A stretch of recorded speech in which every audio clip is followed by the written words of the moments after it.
Hey everybody, it is a frothy cold morning here at the KFS shop, and I am back working on the international project. As you can see, I got this paper up here on the windshield, and it more or less says the breakdown of all the main things we need to do to get this project rocking and rolling on the road. So I'm going to go through that list and just kind of cut some of the things off that we need to get done. I do want to apologize for not making a video last week. I came into the shop and my computer completely crashed. So my video editing computer that I do all of my work on, everything's gone. I don't know if it can be recovered. I need to take it somewhere. But as of right now, I kind of lost what was on there. I had some stuff backed up, but all the new stuff was gone, but I saved it on my phone. So this video is going to be produced by my phone. So I'm hoping it's really good. But the next one, hopefully the computer's back up and running, and we can get it back to the quality that we had. So anyway, guys, I appreciate the follows, the likes, the comments. I hope this video turns out good for everyone, and we'll see you on the next one. So the first thing I'm going to work on is the filler panel, which is going to go in place of the old gauge cluster. So I'm disassembling this, and I'm just going to cut this up because I know I'm not going to use this part again, and then I'll copy this onto a piece of sheet metal later. Now, because we moved the steering column up so far, I have to cut into this area, so I'm just going to go and trim everything out, get a rough cut, and that way I've got a base to build that other piece of sheet metal.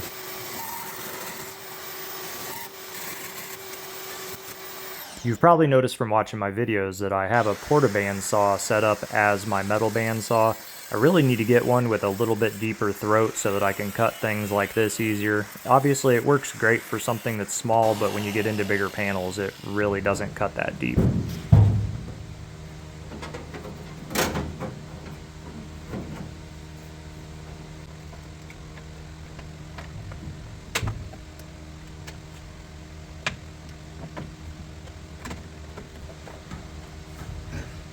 I don't know if that's how you're supposed to do it, but that's how I did it. Now that I got that panel fitted up in there, I need to add on a couple pieces at the bottom where I want to blend it into the dash. So I'm just using a couple pieces of tape that I can mark out where I want to actually make it extended. And then I'll transfer this over onto the sheet metal and we can get that bent up. But the tape is a little bit easier for me to use than, say, putting a piece of paper there, just because it stays stuck to the actual piece that I'm working with.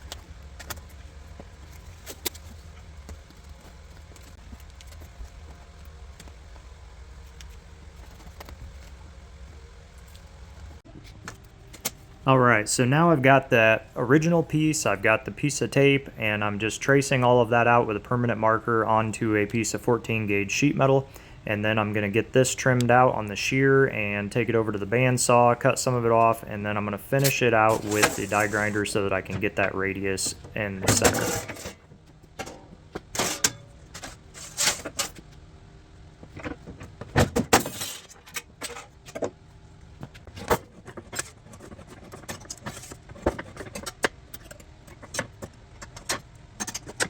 I will say this Bailey shear is really nice. It's a throatless shear, which means more or less that you can fit things through it a little bit easier.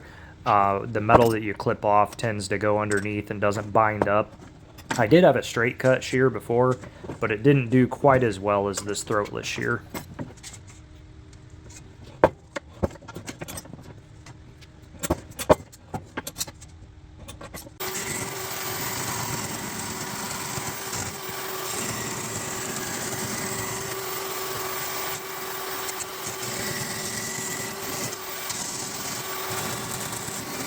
And once again, you'll see I'm a little bit limited by what I can do with this bandsaw because these are really, they're too big of pieces for this bandsaw.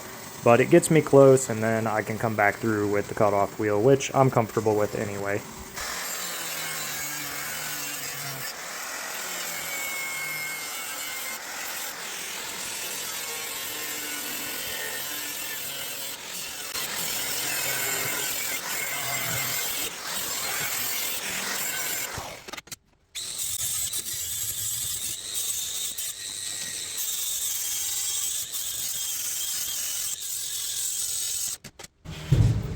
All right, so now I'm just checking the fitment one last time before I go over to bend up the ends. All right, so you probably noticed I made these little pieces here. Now, my plan is to bend those and make them match the dash so that it has a nice slope. So what I'm gonna do is I'm gonna use a piece of the dash that I cut out originally and try to match that curvature. So we should end up with a pretty nice piece here if we can get this to fit up and match that arc. So I'm gonna put it in here and bend it a little bit at a time until we get the curve that we're looking for. Now I had to bend this piece in multiple stages because I wanted a gradual radius, and this thing wants to bend obviously a really sharp edge. So in order to get that gradual radius, I bent it in about 4 different spots.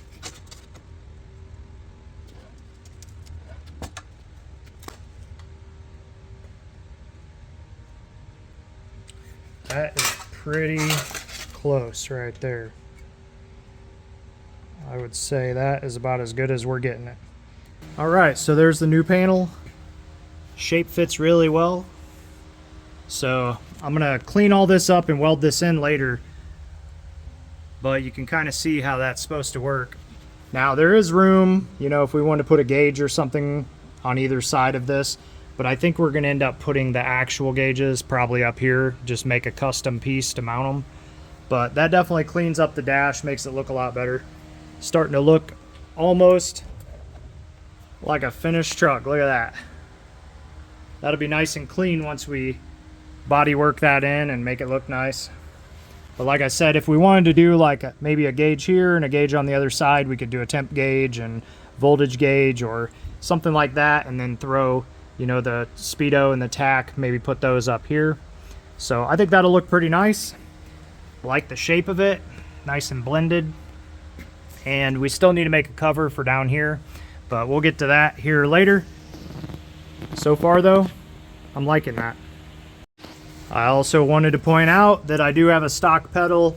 I recessed the firewall like some of you had suggested, put a pocket back there, and now we've got a stock gas pedal in a stock location, more or less. And it operates really nice. I wasn't going to change that. The one that I did make did work well, but I listened to the comments. I don't remember who it was, made a suggestion that we may want to recess the firewall and use a stock unmodified pedal because those are a service item and they do go bad.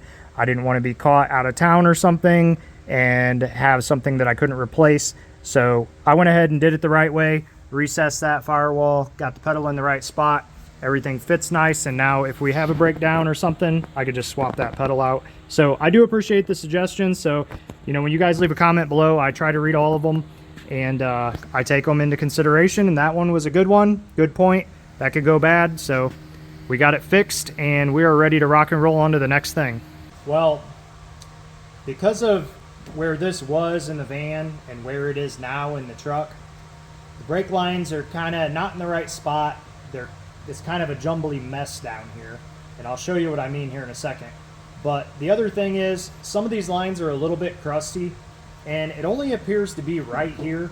So what we're going to do is just make new brake lines. So for now, I need to make the piece that holds the steering column, more or less like a carrier bearing that carries the steering column so it doesn't flop all over, and I need to make the mount for that. But a lot of these hoses from this brake system are in the way. And since we're replacing them and changing them, I'm just going to take them out of the way right now, and that way we can make that mount for the steering column, come back through, make the brake lines, and then pretty much the brakes and the steering will be done at that point. Then we're working on the radiator and getting it located. So for now, I'm going to take all this stuff off that I don't need, label it up so I know where it goes, get it out of the way, and get that mount made.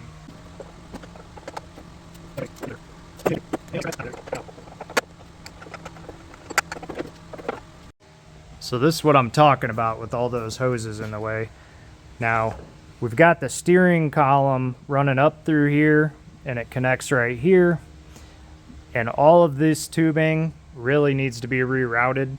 So I'm just going to move everything out of the way right now, and that way I can build the carrier piece, get the steering column attached, because this stuff's just a mess.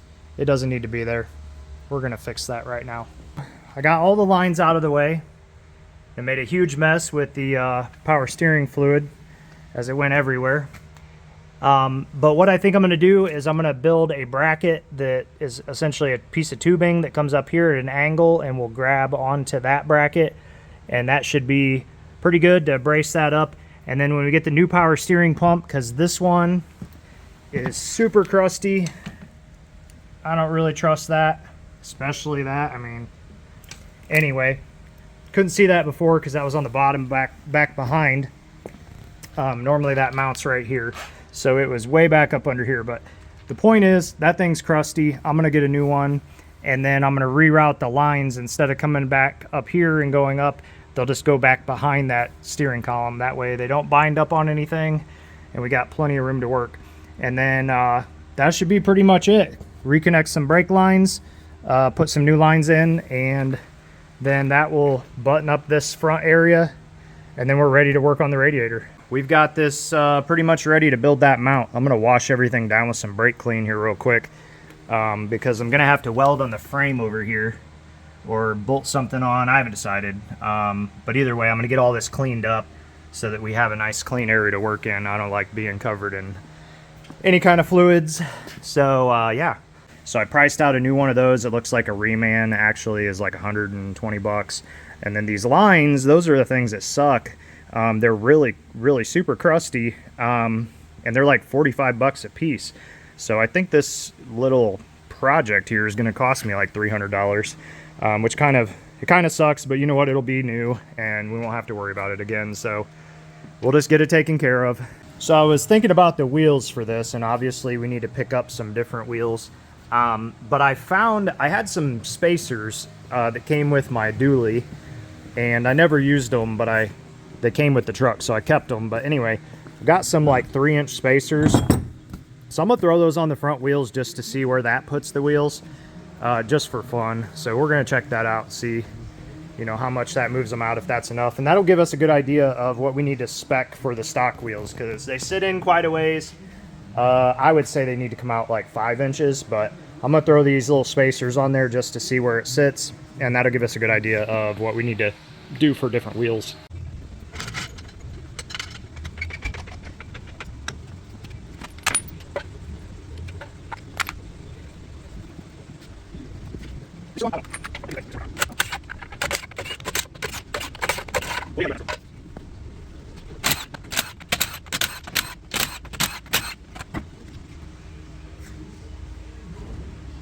I think I might leave this off because I need to work right here, and this makes it a lot easier.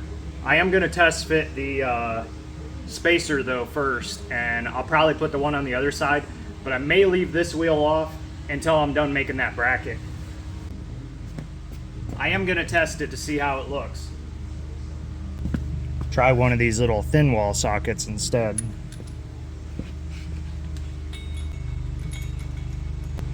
I originally had these because we got a Chevy 3500 dually quad cab that was lowered. We made a set of super singles for the back, and so we had to put a spacer in there if we wanted to run the super singles. Now I ended up running the dualies the whole time and sold the super single setup, so these haven't been used more than a couple 100 miles. But like I said, this is just a temporary thing.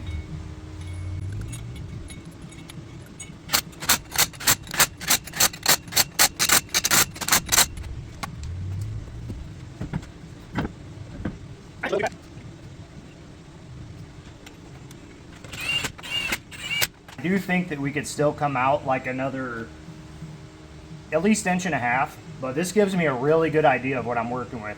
That's why I like to keep around a set of spacers, a couple of extra sets of wheels. We typically work on a lot of European stuff, so I try to have spacers and wheels set up that we have for European, and I try to keep some stuff around for, you know, a lot of the American vehicles we work on too. So those spacers just came off the shelf. Something that we can use to test, give us a good idea. But yeah, that actually is almost where we want them. I guess with all those screwing on, you wouldn't have to worry about your hubcap falling off. It is kind of strange though.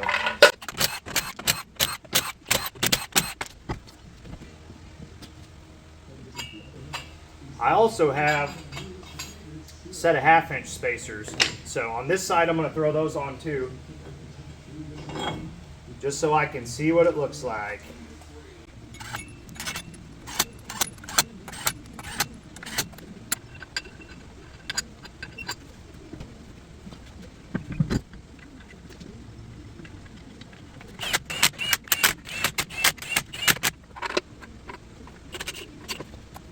That looks so much more normal with the tires spaced out. You can see how much closer they are out to the edge.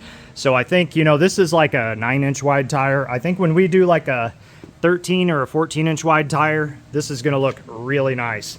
And that's another good reason to replace that power steering pump, because it's probably gonna get some effort from moving those tires, but it isn't anything that people aren't already doing on big trucks, pickup trucks and everything else with 14-inch plus wide wheels and tires. So not worried about it necessarily. Just want to get the right wheels and stuff set up. But I think this really does put us closer to what we were looking for. And as I said, I'm not going to run these spacers, but it gives me a good idea of how much backspace I need and all that stuff for the wheels. I normally have some rubber plugs laying around, and I'll stick them into, you know, like where I remove this fitting here. I don't want a bunch of junk getting in there. And I normally have rubber plugs. I got some of these, but they don't fit. So I'm going to take a bolt and I'm just going to wrap a bunch of electrical tape around it and shove it in that hole so nothing gets in there. We got to do a little welding and grinding and everything else. I don't want all that down inside that steering box. So I'm just going to prep up one of these and stick it in there. Like I said, I normally have rubber plugs, like, you know, that you can just kind of stick in, and they sell them at the hardware store, but I don't want to leave just to buy one of those. Took some electrical tape, wrapped it around this bolt just so it can screw in essentially. Use that electrical tape and it'll kind of grab the threads. And then we can kind of screw that down in there. You can see it actually goes in quite a ways. And that should be good enough to not get anything in there. So kind of a weird little hack, but I mean, electrical tape kind of squishes and it'll take on the threads essentially, and you can use it to screw something in temporarily. You know, you can do that in a vacuum line or anything you kind of need to plug for just a short period of time. So I'm going to pull this wheel back off and get started on the mount that goes up inside of there. So just pop this back off real quick.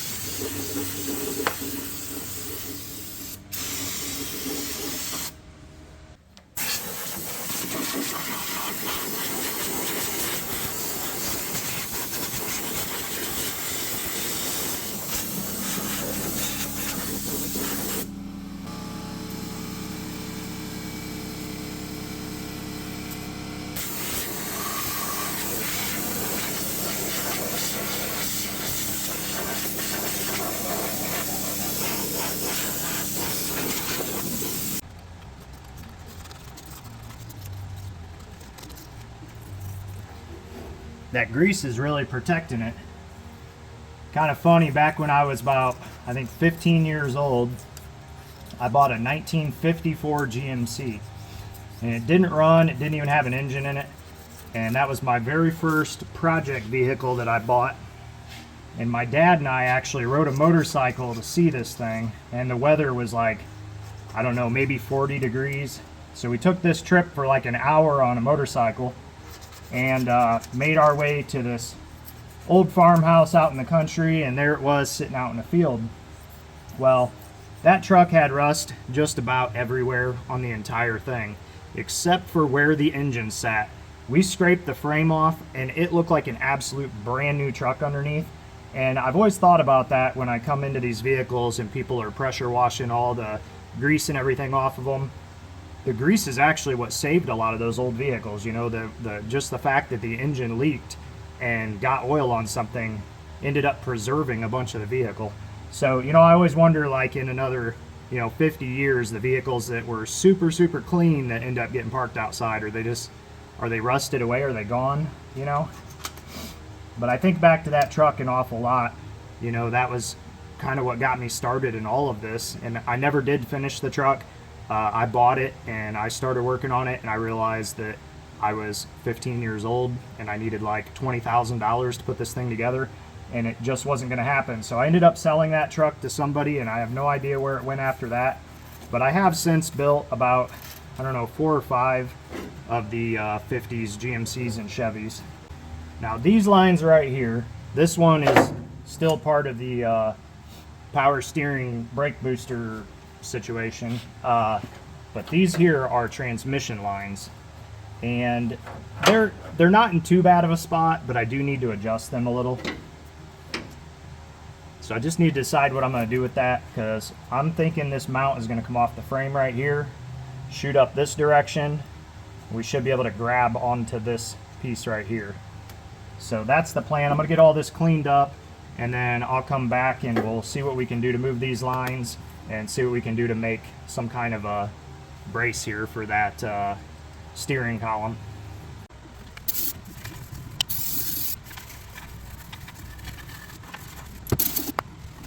Alright, so I've got a piece of 1/8 inch TIG welding wire, you can see, and what I'm going to do is kind of bend this into the shape that I think I need in order to be able to grab up onto this bracket. Now, I don't have to use this exact bracket, and it's kind of bulky, so I may cut that down a little bit, but I do want to get the general shape of everything first before I do anything to that bracket. So I'll just come up here and say, okay, we need to rise about, say that much, and then we would come over.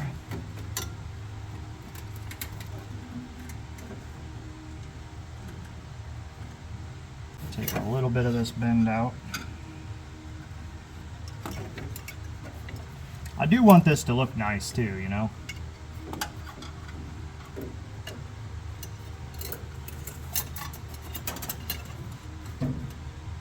Grab it up here where I need to cut it off.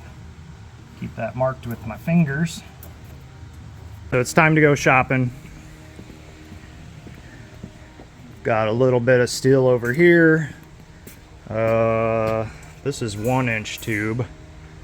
I don't think that's what I want. Here's some 1.5 inch. Those are really long. I may do that. Actually, there's a short one down there. Yeah, so I may grab that out. I think that would probably be the best.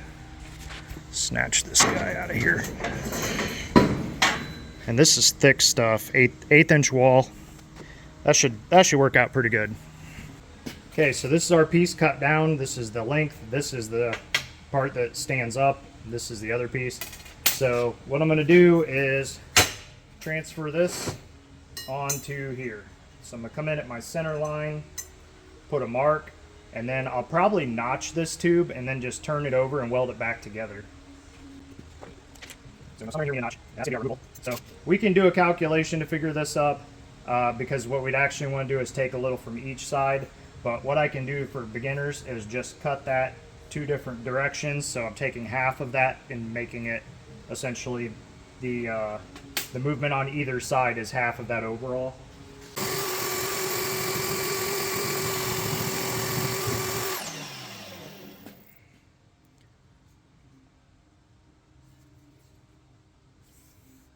So if I did this even close to right, it'll sort of work.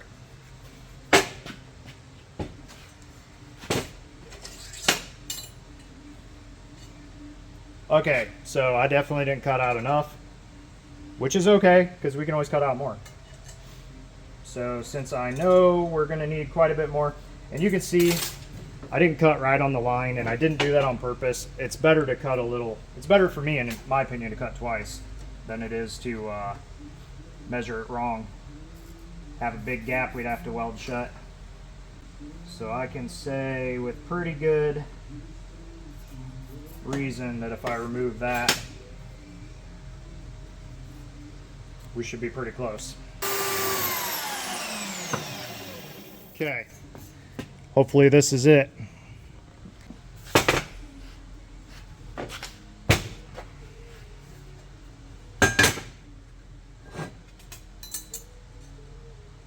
Dang, that looks good this time.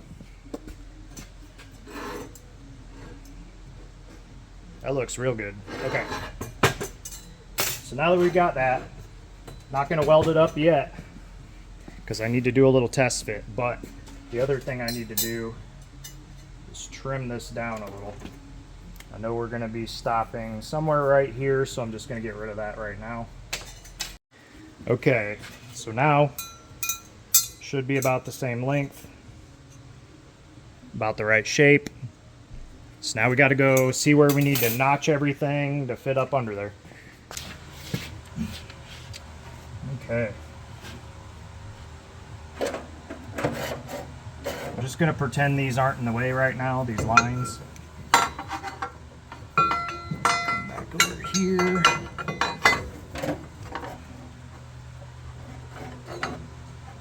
Oh yeah, I'm pretty happy with that fitment.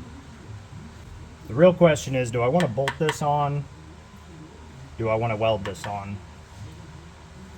I got to decide that.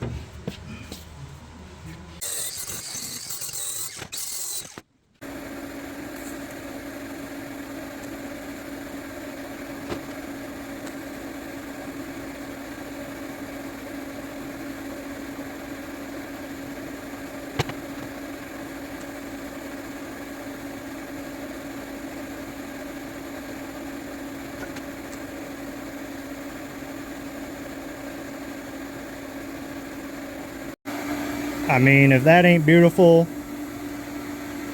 that's ready to rock and roll up under there. Okay, so here's what we got. Got that piece of tubing right here, clamped onto the frame. So I can see it from this side. Come up here, around the front. You can see that piece of tubing coming up here.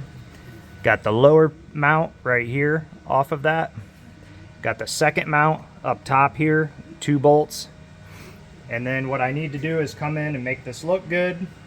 So I'll be cutting and rounding off that top, welding it shut. Put 2 trap nuts inside of this tube. And then we'll probably just do a through bolt right there. And then this thing can get welded to the frame. All right, so what I've decided to do is drill through hole all the way through both of these. Come through on this side. Leave a stud sticking out. I'll just tack weld this to the side. That way, if for whatever reason we'd ever need to replace these, we could just cut them off. Since I'm going to seal this up, I don't want to really trap a nut in there, and I don't feel like that's enough thread. So I'm just going to make a through bolt. This thing can swing on and bolt down. Same with this. So I think that'll work out the best.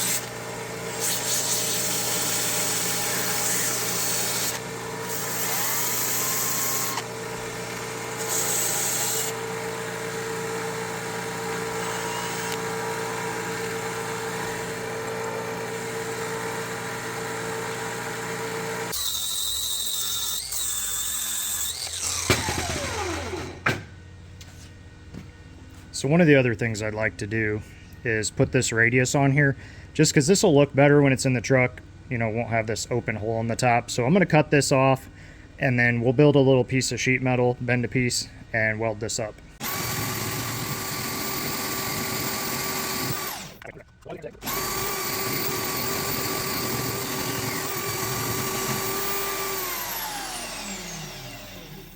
Rough cut, now to the sander.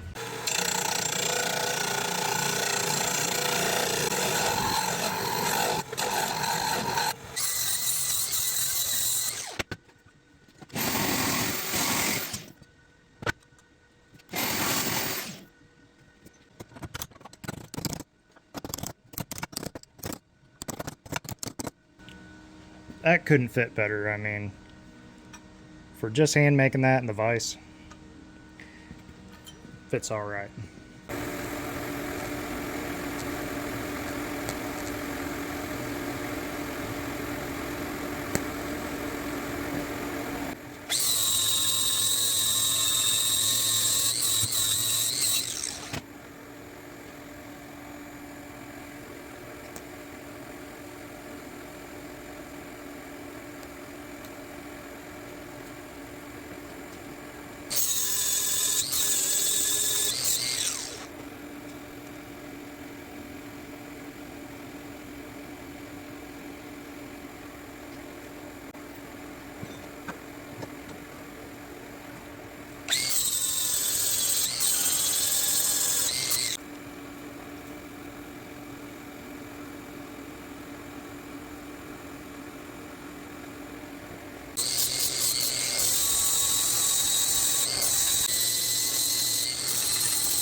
Well, I gotta say, I do like how it looks.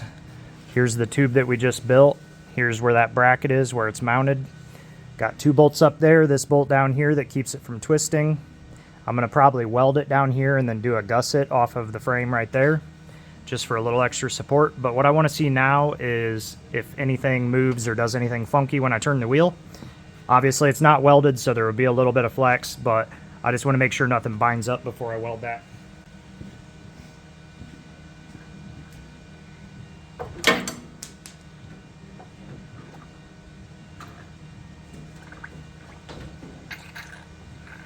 I don't know if you guys just saw that, but remember that plug I put in there earlier right here?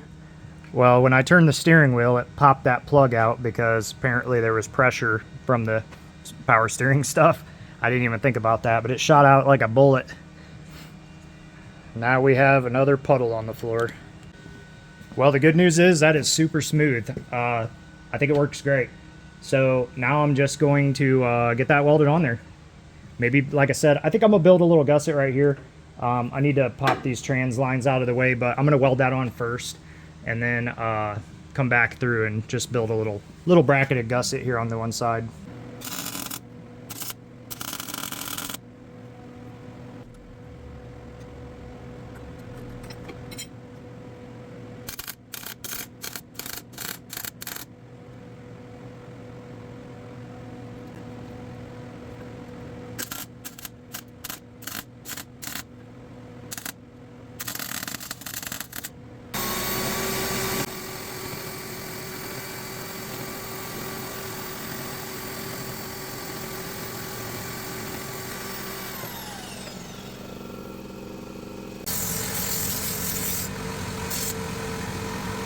So I got this little gusset made up.